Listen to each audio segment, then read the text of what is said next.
The Prowler is a performance airplane. That's all one of the easiest ways to describe it, and that is it flies like a little fighter. It's pretty light on the controls, and it isn't an airplane that you can trim it up and take your hands off and just sit there and watch it. It's something that you have to fly like any performance airplane. You have to fly it all the time.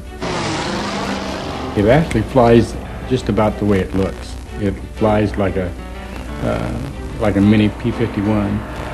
For its size, it's nearly wonderful. It's really fun to fly. There are quite a few people that would like to fly in their spare time and be able to fly a performance airplane without having to buy and pay for a P-51 or something that costs so much money that it takes all that joy away from it. There are, I think, quite a few people who would like to be able to come out and fly an airplane like this on weekends or once or a couple of times a month and get their enjoyment of flying just from doing that. Then I think there are other people that could use this airplane for point-to-point transportation. If they want to get from somewhere, point A to point B in a hurry, you'd spend very few hours in the air because of its cruising speed. Prowler burns about 14 gallons an hour, and at a cruise of between 2 and 250 miles an hour, you could figure out miles per gallon real fast that it's pretty efficient. Whenever you land at an airport, it doesn't matter, even an airport you've been landing at regularly, you still will get people that are walking around on the ramp will want to come over and either watch you taxi by or taxi in, and if you stop and get out, they always want to walk up and be friendly and talk. What they really want to hear you say is how much fun it is to fly.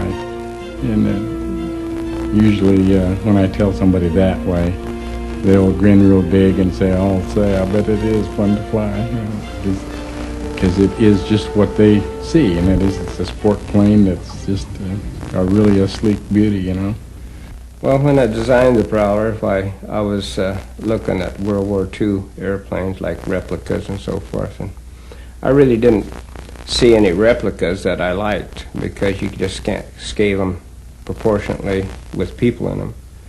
And so I wanted an airplane that would do 200 miles an hour and cruise at 200 miles an hour and look like a replica, but wasn't a replica still, and where it had all the characteristics of some of the World War II fighters. And so there's a little bit of Spitfire, a little bit of 51 Mustang, and a little bit of 109 Top View, and a little P-40, all those famous fighters that was such beautiful airplanes, yeah. And so it was just best for us to go to a new engine that was currently available with all the parts, like the Chevrolet small block, and then go after a Rodet block and aftermarket block, which is much stronger, and we needed the wide block type for sealing the oil in the block so it wouldn't leak out. The engine looks like an aircraft engine now, with the gear reduction on the front and all the accessory drives on the back, which is part of the motor mount and everything. That's worked out. Everything runs half engine speed except for the alternator, and the alternator runs crankshaft speed. The dual ignition's got two distributors. Right now, way I have set it up on the other one and this one here is two distributors going to a single set of spark plugs. You can fly on both distributors or fly on either one. So I set it up to start it on the right and switch to the left for a check, and then I fly on both distributors at a time. The fuel injection on the new engine is working out really well. It's airflow performance out of South Carolina. I think it's better than what the pressurized carburetor was. We've got the two radiators in each wing, and then the oil coolers are mounted up underneath the engine in the engine compartment. So you got air coming in from underneath the propeller through the oil cooler, hitting the engine and going out by the exhaust stacks at the engine. We control the air going through the radiators with the door on the outlet side. All you have to do is watch your coolant temperature gauge to open it or close it. On these real hot days, flying slow, you leave the radiator doors open. When you get up to speed, you close them, and you got more air going through it, and that makes a difference. And there's about a 20-degree change. And believe it or not, you get up to speed and close them, the jet effect out of the radiators almost offsets the drag. I would say that overhauling this engine, you're probably talking about $1,000. A lot of them is standard parts, and they're just not certified where they have to charge so much money for it. And of course, there's a lot more parts being manufactured and produced than what there is aircraft parts, and that makes a difference too.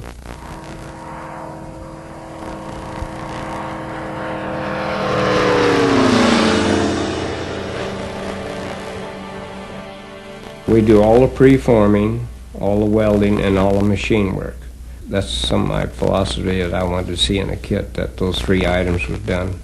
Because there's builders out there that takes them a lot longer if they have to go look up somebody to have something machined, or if they have to go and have somebody weld something, because they're not machinists or welders, and also to bend something. So with those three things, getting those three things, by that makes it much easier for a person to put one of these airplanes together. What we do is take some soft pop rivets and put in, and then they can just drill those out. And when they go to clean them all out, dimple it, and deburr and all that kind of stuff, prepare it ready, get it prepared ready for riveting. You're buying everything. You're not just buying some metal and where you have to go out and get your own rivets and bolts and fit and all that kind of stuff. We try to make a complete package deal that includes the engine and the propeller, the canopy. Most kits don't include the canopy. You have to go to an outside vendor to get a canopy. We have the airplane in 6 kits now. We start them off on the empennage and get them building that, and then they can give them plans for the wing jig, and they can get that together, and then they start building their wing, and then the next kit comes in, which is also part of the wing and landing gear, then a fuselage kit and canopy, engine kit. It depends upon the builder how fast he wants to make payments and how fast he wants to work. Yeah, a guy's in a real hurry, we can get things out to him faster and faster.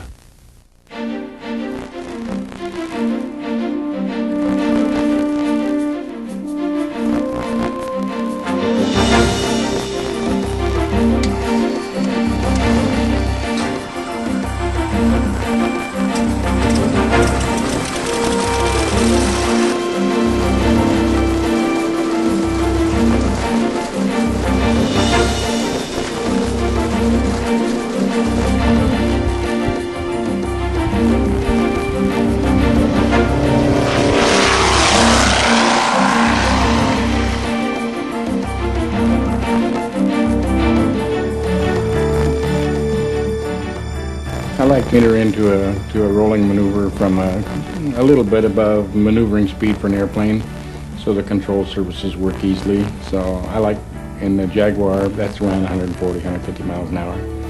I pull the nose up generally just a little bit, a trifle above the horizon, and that way I don't have to worry about giving it any negative movement of the stick when I'm upside down. I'll settle for the nose dropping just a little bit and end up level with the horizon, and maybe just slightly below, kind of split the difference.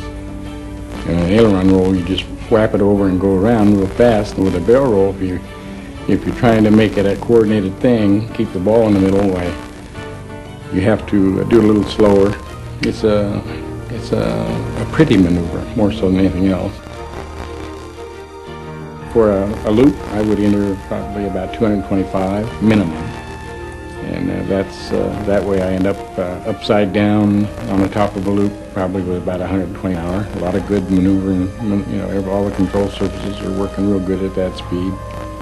And just bring it on around, and you can go ahead and pull a couple of 2 or 3 Gs and until you get the nose up on the horizon, put the power on, and go on about your business.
It's exciting to fly. I think there's a little bit of pride or a little bit of ego involved because it's really fun to not just be involved, but when we display the airplane, it's fun to talk to people because there are so many questions to answer. People are always so enthusiastic about it, and it's because they could hardly believe that they could ever get to the point of having one or flying one. They always want to talk about it as if that would be a possibility in the future. Everybody has dreams.